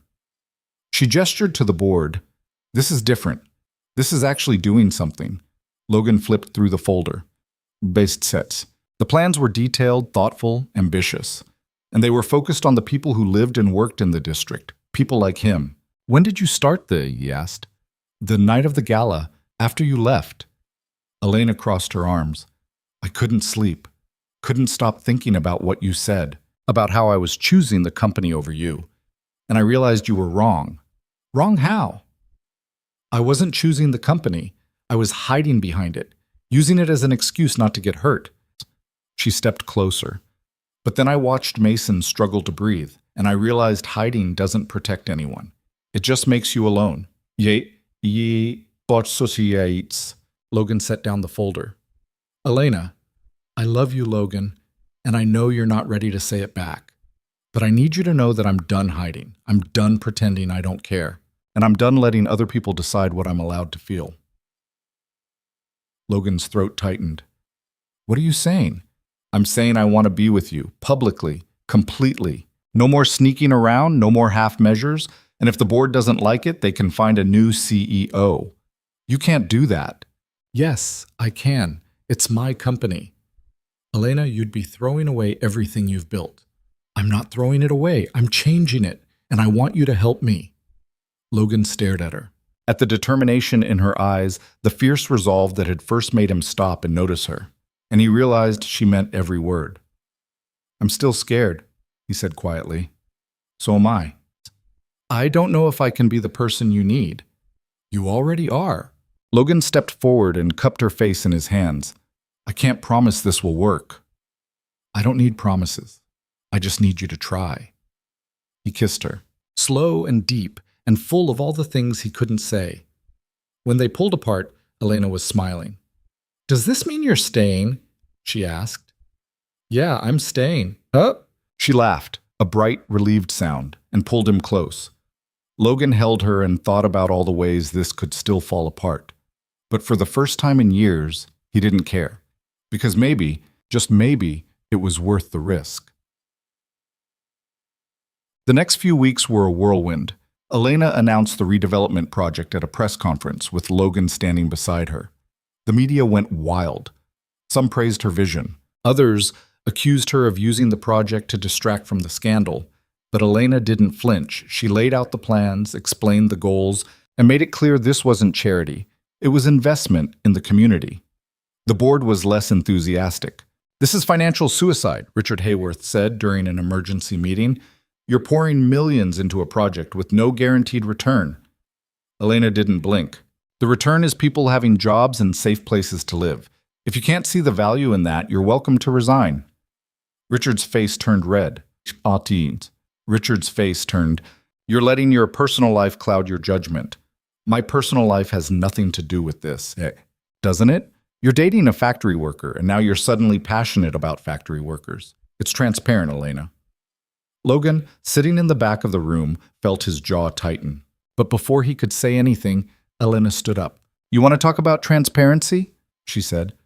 "Let's talk about how you've spent the last 5 years lining your pockets with board fees while doing absolutely nothing to earn them. Let's talk about how you voted against every initiative I proposed because you were too afraid of change. Or let's talk about how you're sitting here, questioning my competence, because you can't stand the fact that I'm a woman who doesn't need your approval." The room went silent. Richard opened his mouth, then closed it. Elena leaned forward. "I don't answer to you, Richard. I answer to the shareholders. And if they have a problem with my decisions, they can vote me out. But until then, this project is moving forward, with or without your support." She walked out. Logan followed. In the hallway, Elena was shaking. "You okay?" Logan asked. "No, but I will be." Well, Logan took her hand. "That was incredible. That was terrifying." "Same thing." She laughed, a shaky sound, and squeezed his hand. "I can't believe I just did that." "I can." They went back to her office. Elena collapsed into her chair, and Logan sat across from her. "What happens now?" he asked. "Now we wait. The board will vote on whether to support the project. If they don't..." She stopped. "I don't know." "You'll figure it out." "How do you know?" "Because you're Elena Whitmore. And you don't give up." She smiled. "You sound awfully confident for someone who told me he was scared." "I'm terrified, but I'm here anyway." Elena stood and walked around the desk. She sat on the edge, close enough that their knees touched. "I need to tell you something," she said. "Okay." "The investigation, the one HR did. They found something." Logan's stomach dropped. "What?" "Someone on the board tried to bribe one of your former coworkers to say you'd been harassing them. Tried to build a case for termination." Logan's hands clenched into fists. "Who?" "Does it matter?" "Yes." Elena hesitated, then she said, "Richard Hayworth." Logan stood up. "I'm going to kill him." "No, you're not, because I already fired him." Logan stopped. "You what?" "I fired him this morning before the meeting. He doesn't know yet." "Elena, he tried to destroy you to get to me. I'm not letting him get away with that." Logan stared at her. "You're going to make a lot of enemies." "I already have a lot of enemies." "And you're okay with that?" Elena reached out and took his hand. "As long as I have you, I'm okay with anything." Logan pulled her close, and they stood there in her office, holding on to each other like the world outside didn't exist. For a moment, it didn't. The board voted 3 days later. Logan waited in Elena's office while she was in the meeting. He couldn't sit still, couldn't focus on anything. He paced, checked his phone, paced some more. Finally, the door opened. Elena walked in, her expression unreadable. "Well?" Logan asked. She smiled. "They approved it, unanimously." Logan let out a breath he didn't know he'd been holding. "Seriously? Or... Bolsuki." Richard's gone. The rest of them didn't have the spine to vote against me without him leading the charge. Logan crossed the room and pulled her into his arms. "You did it. We did it." He kissed her, hard and fierce, and Elena kissed him back with equal intensity. When they pulled apart, she was laughing. "What?" Logan asked. "I just realized I have no idea how to actually build any of this. Then we'll figure it out together." Elena grinned. "Together. I like the sound of that." Logan did too. That night, they picked up Mason and went out to dinner. Not somewhere fancy, just a small Italian place near Logan's apartment. Mason ordered spaghetti and got sauce all over his face. Elena laughed and wiped it off with a napkin. Logan watched them and felt something settle in his chest. This was what family felt like. On the drive home, Mason fell asleep in the back seat. Elena glanced at him in the rearview mirror. "He's a good kid," she said. "Yeah, he is, but you raised him well." Logan looked at her. "I had help." Elena smiled. "Not for a long time." "No, but now I do." She reached over and took his hand. They drove in comfortable silence, the city lights blurring past the windows. When they pulled up to the apartment, Logan hesitated. "Do you want to come up?" he asked. Elena glanced at the building. "Your place or mine?" "Does it matter?" "Not anymore," Logan smiled. "Then, yeah, come up." They carried Mason upstairs and tucked him into bed. Logan made coffee while Elena looked around the small apartment. "It's cozy," she said. "It's tiny." "Cozy," she insisted. Logan handed her a mug. "You don't have to lie." "I'm not. I like it. It feels lived in." "That's a polite way of saying it's a mess." Elena laughed. "Maybe a little." They sat on the couch, close enough that their shoulders touched. The TV was off, the apartment quiet except for the hum of the refrigerator. "Can I ask you something?" Elena said. "Sure." "Earlier, when I said I loved you," she stopped. "You didn't say it back." Logan set down his mug. "I know. I'm not asking you to. I want to understand why." Logan was quiet for a long moment. Then he said, "When Sarah died, I told myself I'd never feel that way about anyone again. Because loving someone that much and losing them, it broke something in me, and I didn't want to go through that again. But then you stopped your car in the rain, and you let me into your world, and you made me believe things could be different." He looked at her. "I'm still scared, but I think..." He stopped, searching for the words. "I think I'm ready to try." Elena's eyes glistened. "Try what?" Logan took her hand. "Loving you." She smiled, tears spilling down her cheeks. "That's all I needed to hear." He kissed her, soft and slow and full of promise. And when they pulled apart, Logan felt something he hadn't felt in years. Peace. The months that followed weren't easy. Logan had expected some kind of fairy tale ending, the kind where everything fell into place once they'd admitted how they felt. But real life didn't work that way. There were still bills to pay, still late nights at the office, still moments when Logan looked around Elena's world and felt like he didn't belong. But there were also mornings when he woke up beside her and forgot to be afraid. Afternoons when Mason ran through the estate gardens with a kite Elena had bought him, laughing so hard he could barely breathe. Evenings when the three of them sat around the kitchen table and argued about whose turn it was to do dishes. It felt like family. The redevelopment project broke ground in September. Logan stood beside Elena at the ceremony, watching bulldozers clear the first lot. Workers from the factory were there too, some skeptical, some hopeful. A few recognized Logan and nodded. One old-timer named Frank clapped him on the shoulder. "Heard you moved up in the world," Frank said. Logan shrugged. "Something like that." "Good for you. You earned it." Logan didn't know if that was true, but he nodded anyway.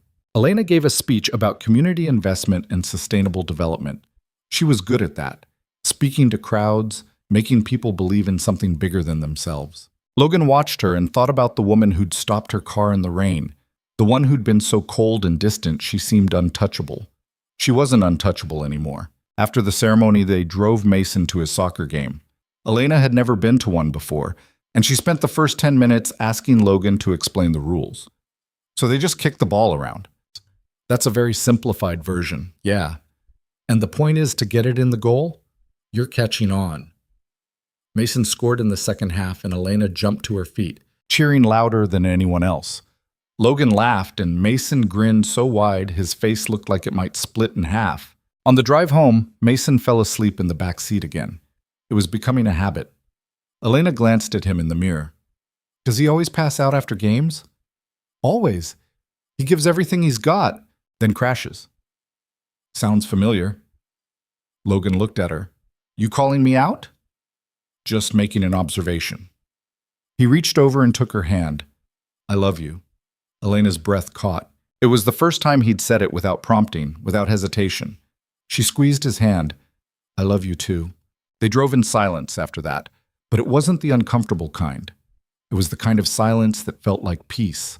When they got back to the estate, because that's where they went most nights now, Mrs. Hahn had dinner waiting. Logan carried Mason upstairs and put him to bed, then came back down to find Elena and Mrs. Hahn arguing about something in the kitchen. You can't keep working these hours, Mrs. Hahn was saying. You'll run yourself into the ground. I'm fine. You're not fine. You barely sleep. You forget to eat. Yesterday, I found you passed out at your desk. Logan leaned against the doorframe. She's right. Elena turned to glare at him. Don't gang up on me. I'm not ganging up. I'm agreeing with someone who's trying to help you. I don't need help. Yes, you do. We all do.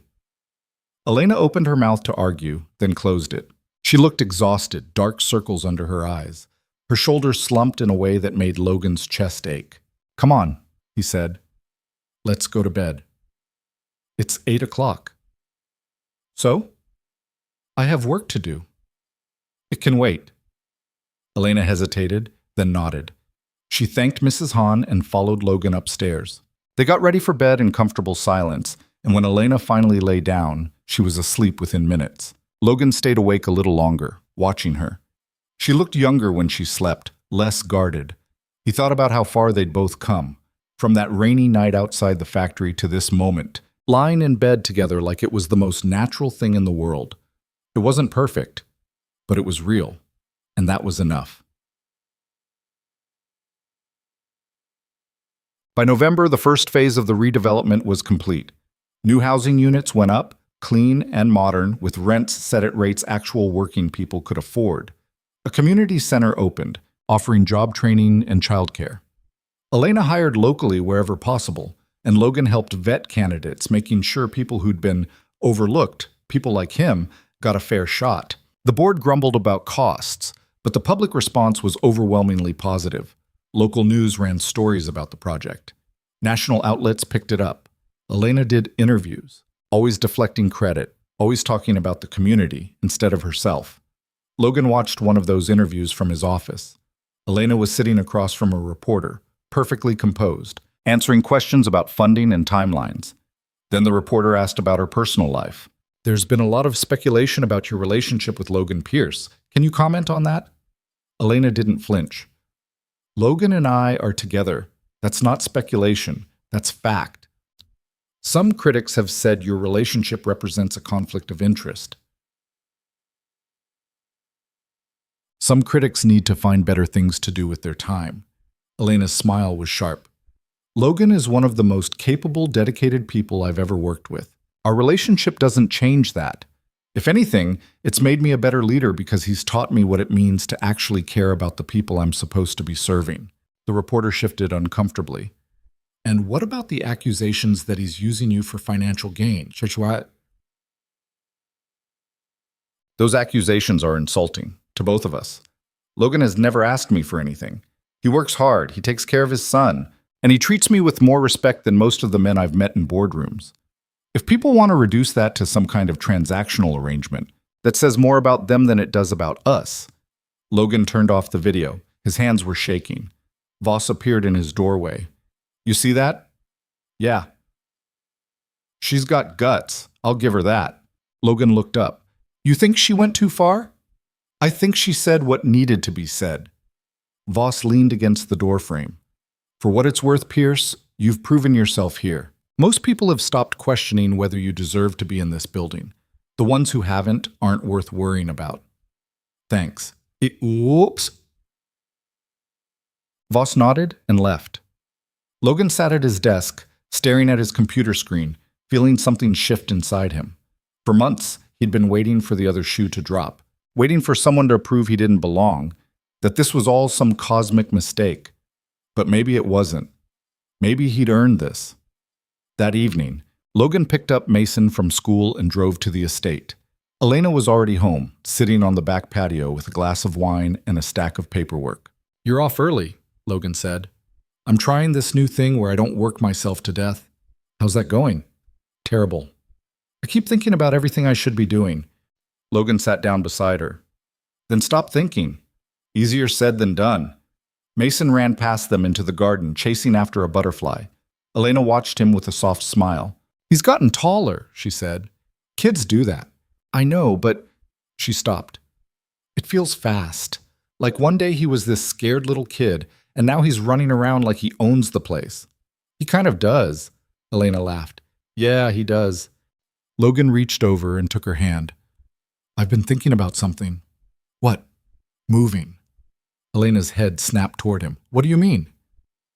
I mean, my lease is up in 2 months, and I'm tired of splitting time between the apartment and here. Mason's tired of it too. So what are you saying? Logan took a breath. I'm saying maybe it's time we actually live together. Not just most of the time, all the time. Elena stared at him. You want to move in here? If you'll have us. Logan, this is... She stopped, her eyes filling with tears. Are you sure? I'm terrified. But, yeah, I'm sure. Elena laughed, a wet, broken sound, and kissed him. Absolutely yes. Mason ran back over, out of breath. What are you guys talking about? Bulls. Logan looked at Elena, then at his son. How would you feel about living here full time? Mason's eyes went wide. Really? Really? Can I have the room with the telescope? Elena grinned. It's already yours. Mason whooped and ran back into the garden. Logan watched him go, then turned to Elena. You know this means you're stuck with us, right? I'm counting on it. They moved in just before Christmas. It wasn't a dramatic process.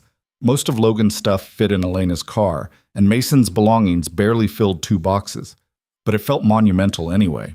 Logan stood in the bedroom that was now his and Elena's, looking at his clothes hanging next to hers in the closet, and couldn't quite believe it was real. Elena came up behind him and wrapped her arms around his waist. Having second thoughts? About a dozen. Want to talk about them? Not really. She rested her chin on his shoulder. We're going to be okay, you know. How do you know? Because we've survived everything else. And we're still here. Logan turned around and pulled her close. I'm still scared. Good. That means you're paying attention. He kissed her, slow and deep, and for a moment everything else fell away. Mason's voice echoed from downstairs. Dad, Mrs. Hahn made cookies. Logan pulled back. Duty calls. Elena smiled. Go. I'll be down in a minute. Logan went downstairs to find Mason covered in flour and grinning like a maniac. Mrs. Hahn was shaking her head, but she was smiling too. He insisted on helping, she said. I made the chocolate chip ones, Mason announced proudly. Logan ruffled his hair. Good job, bud. Man, was. They ate cookies in the kitchen while Mrs. Hahn cleaned up. Elena joined them, stealing bites from Logan's plate and making Mason laugh. It was chaotic and messy, and exactly what Logan had been missing for years. That night, after Mason went to bed, Logan and Elena sat in the library. The fire was crackling, the lights low. Elena was reading a report, and Logan was pretending to read a book but mostly just watching her. "What?" she said without looking up. "Nothing." "You're staring." "I'm admiring." She set down the report. "Admiring what?" "You, this, all of it." Elena's expression softened. "It's still weird for you, isn't it, being here?" "A little, but it's getting easier." "Good." Logan closed his book. "Can I ask you something?" "Always." "Do you ever regret it, stopping that night, letting us into your life?" Elena was quiet for a moment. Then she said, "No, never. You and Mason, you're the best thing that's ever happened to me. Even with all the drama, especially with all the drama, because it was real. It mattered, and I'd spent so long in a world where nothing mattered that I'd forgotten what that felt like." Logan reached for her hand. "You matter to me, both of you. I know." They sat in comfortable silence after that, hands clasped, the fire casting shadows on the walls. Logan thought about the future, about Mason growing up in this house, about building something with Elena that would last. It scared him, but for the first time the fear didn't feel paralyzing. It felt like possibility. Christmas morning arrived cold and bright. Mason woke them up at 6, bouncing on the bed and demanding they come downstairs. Logan groaned and pulled the blanket over his head. 5 more minutes. "Dad, it's Christmas." "Christmas will still be there in 5 minutes." Elena laughed and got up. "Come on, let's see what Santa brought." "It's." Mason dragged her downstairs and Logan followed a few minutes later, still half asleep. The living room was transformed. A massive tree in the corner, lights twinkling, presents piled underneath. Mason was already tearing into them. "Slow down, bud," Logan said. "You're going to give yourself a sugar rush." "I haven't even had sugar yet." "Exactly. You're running on pure adrenaline." Elena handed Logan a cup of coffee. "Merry Christmas." "Merry Christmas." They opened presents together. Mason got the science kit he'd been begging for, plus a new bike and about a dozen books. Elena gave Logan a watch. Simple, elegant, nothing flashy. The inscription on the back read, "For every moment that matters." Logan's throat tightened. "Elena, do you like it?" "I love it." She smiled. "Good." Logan gave her a framed photo. The 3 of them at the groundbreaking ceremony, Mason between them, all of them smiling. Elena stared at it for a long time. "I didn't know anyone took this," she said quietly. "Mrs. Hahn did. I asked her for a copy." Elena set the frame down carefully, then pulled Logan into a hug. "Thank you." "For what?" "For this. For being here. For making me feel like I have a family again." Logan held her tight. "You do. You always will." Mason ran over and crashed into them, and suddenly it was a group hug. They stood there in the middle of the living room, surrounded by wrapping paper and ribbon, and Logan thought about how far they'd come. A year ago, he'd been alone, struggling, convinced he'd never have anything more than survival. Now he had this. After breakfast, they drove to the community center to help serve Christmas dinner. It was something Elena had insisted on, and Logan had agreed because he remembered what it was like to be on the other side of charity. They served food, talked to families, watched Mason play with kids who didn't have much but were happy anyway. Elena stood beside Logan, wiping down tables. "This is good." "Yeah, it is. I want to do more of this. Not just at Christmas. All the time." Logan looked at her. "You're really serious about this, aren't you? Changing how the company operates." "I am. I've spent too long being the kind of CEO who cares more about profit margins than people. I don't want to be that person anymore." "What do you want to be?" Elena smiled. "Someone Mason can be proud of when he grows up." Logan's chest tightened. He already is. "So are you." "I'm working on it." They finished cleaning up and headed home as the sun was setting. The sky was streaked with pink and gold, and snow had started to fall, light, gentle flakes that caught in Elena's hair. Mason pressed his face to the window. "It's snowing." "So it is," Logan said. "Can we build a snowman when we get home?" "If there's enough snow, yeah." By the time they pulled up to the estate, the ground was dusted white. Mason bolted out of the car and started gathering snow before Logan could even unbuckle his seatbelt. Kids got energy, Elena said. That's an understatement. They spent the next hour building a lopsided snowman with a carrot nose and button eyes. Mason insisted on giving it a top hat he'd found in the garage. Elena took photos while Logan tried to keep the head from falling off. When they finally went inside, they were soaked and freezing. Mrs. Hahn had hot chocolate waiting. They changed into dry clothes and gathered in the living room, the fire roaring, the Christmas tree lights still twinkling.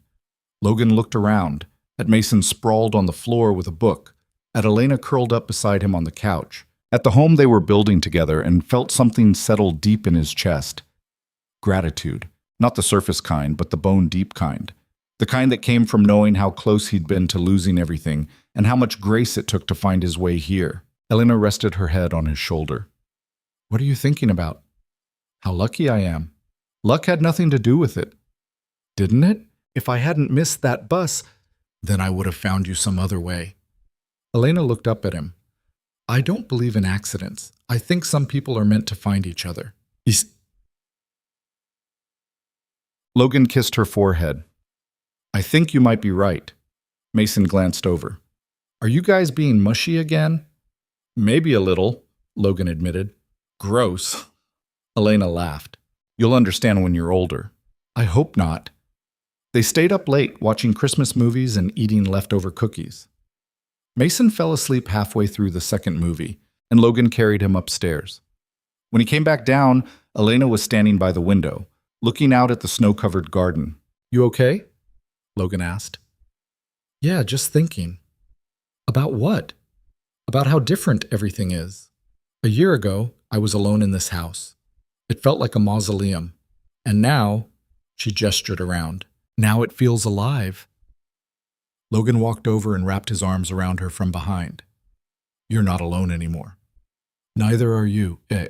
They stood there, watching the snow fall, and Logan thought about the night everything changed.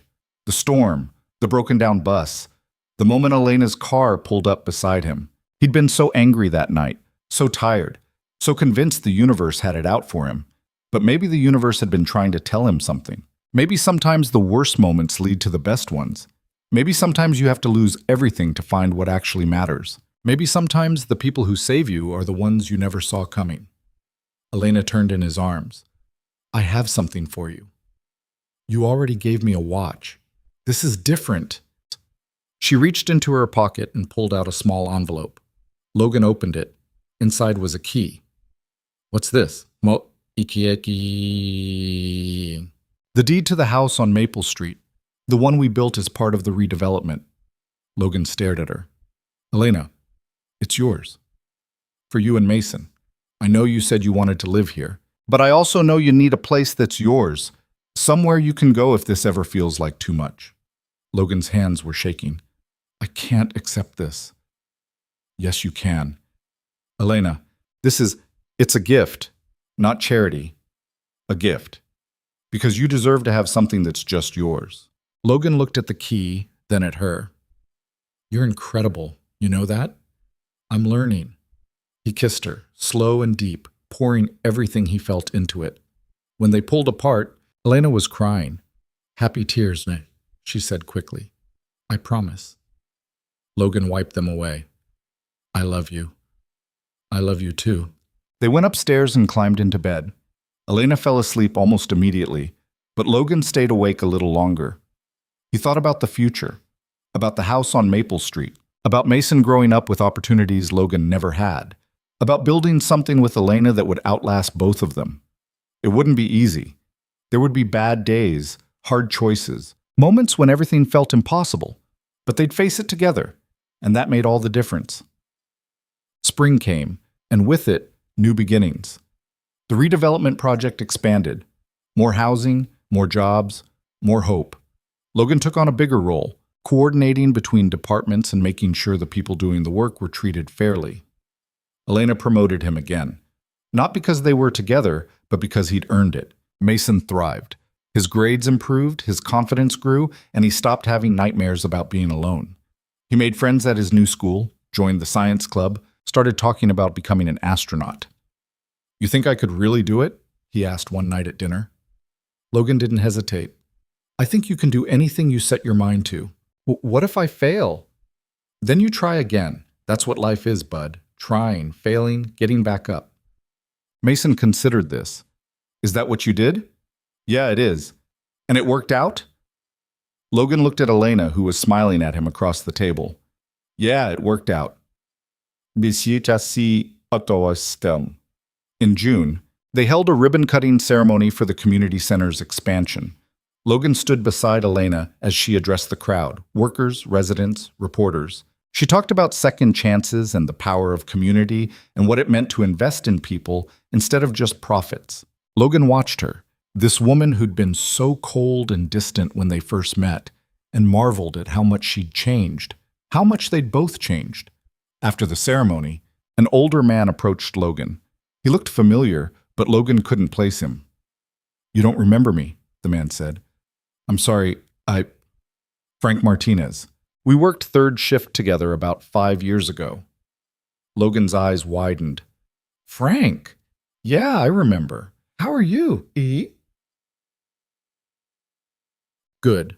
Real good. I heard about what you've been doing here. Wanted to say thanks. You don't have to thank me. Yeah, I do. My daughter got a job because of this program. First steady paycheck she's had in 2 years. That's because of you. Logan shook his head. That's because of her. She earned it. Maybe, but you gave her the chance. Frank extended his hand. So, thank you. They shook, and Frank walked away. Logan stood there, feeling something shift in his chest. For years, he'd thought success meant climbing higher, earning more, escaping the life he'd been born into. But maybe success was simpler than that. Maybe it was just helping people climb with you. That night, Logan and Elena sat on the patio, watching Mason chase fireflies in the garden. The air was warm, the stars bright. I've been thinking, Elena said. About what? About us. About making this official. Logan's heart skipped. Official how? Elena turned to face him. I want to marry you, Logan, not because it makes sense on paper, not because it's what people expect, because I can't imagine my life without you in it. Logan stared at her. Are you proposing to me? I am. Is that a problem? No, He laughed. I was going to ask you next month. I had a whole plan. What kind of plan? Dinner, candlelight, the whole thing. I even bought a ring. Elena's eyes widened. You did? Yeah, it's in my sock drawer. Your sock drawer? I didn't know where else to hide it. Elena laughed, bright and clear, and pulled him into a kiss. When they broke apart, Logan was grinning. So is that a yes? Elena asked. On one condition. What? Let me ask you properly. The way I planned. Elena smiled. Okay, I'll wait. Logan proposed a month later in the garden where Mason had first learned to fly a kite. He got down on one knee while Mason took pictures and Mrs. Hahn cried in the background. Elena said yes before he even finished the question. They got married in September in the same garden.